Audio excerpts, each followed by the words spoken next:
కేంద్రంలోని బీజేపీ ప్రభుత్వం వ్యవహరిస్తున్న రైతు వ్యతిరేక విధానాలు నిరసిస్తూ ప్రధానమంత్రి మోదీ దిష్టిబొమ్మను సోమవారం వేములవాడ పట్టణంలోని మూలవాగు వంతెన వద్ద సిపిఐ నాయకులు దగ్ధం చేశారు.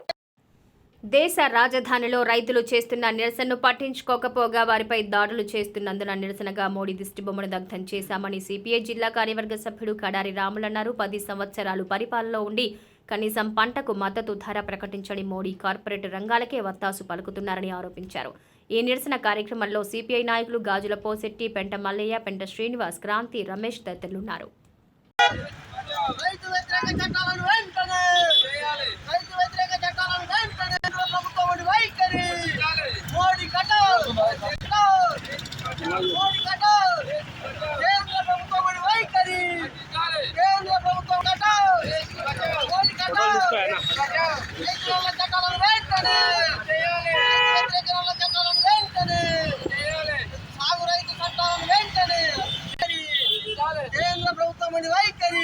కేంద్ర బీజేపీ ప్రభుత్వం అనుసరిస్తున్న విధానం ఇలా చూసుకున్నట్టుంటే రైతు నల్ల చట్టాలను తీసుకొచ్చి రైతు నల్ల చట్టాల పైన ఇలా రైతుల ఒక పొట్టలు కొట్టే విధానం, ఇలా పెట్టుబడి కార్పొరేట్ శక్తులకు మద్దతుగా మారి బీజేపీ ప్రభుత్వం ఇలా చూస్తున్నట్టుంటే రైతుల మీద మొన్న దాడులు జరిపినటువంటి పరిస్థితి.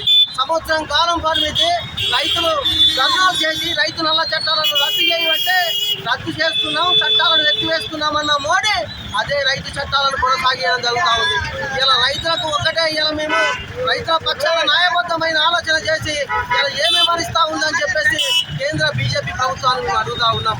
ఇలా అధికారుల ధోరణితో ఇలా పెట్టుబడిదారు వ్యవస్థకు మద్దతుగా మారి రైతుల ఒక పుట్టలు కొట్టే విధానం, రైతు నల్ల చట్టాలను ఇలా కార్పొరేట్ శక్తులకు ఇలా మద్దతు ధర లేకున్నా ఇలా రైతులు పంట పండించిన ధాన్యాన్ని రోళ్ల పన్ను కోసుకొని నిలబడినటువంటి పరిస్థితి. ఇలా ఈ నిత్యావసర సామాన్ల మీద రైతు కొనుక్కొని తిందామంటే ఏం కొనుక్కోలేక తినలేక పరిస్థితి. ఇలా రైతు అన్నం పెట్టి అన్నదాత కిసాన్ రైతు అని ఇలా రైతు బంగారు భవిష్యత్తు బాగుపడుతుందన్న ఇలా కేంద్ర బీజేపీ గవర్నమెంట్ అనుసరిస్తున్న విధానం రైతు నల్ల చట్టాలను వెంటనే రద్దు చేయాలి.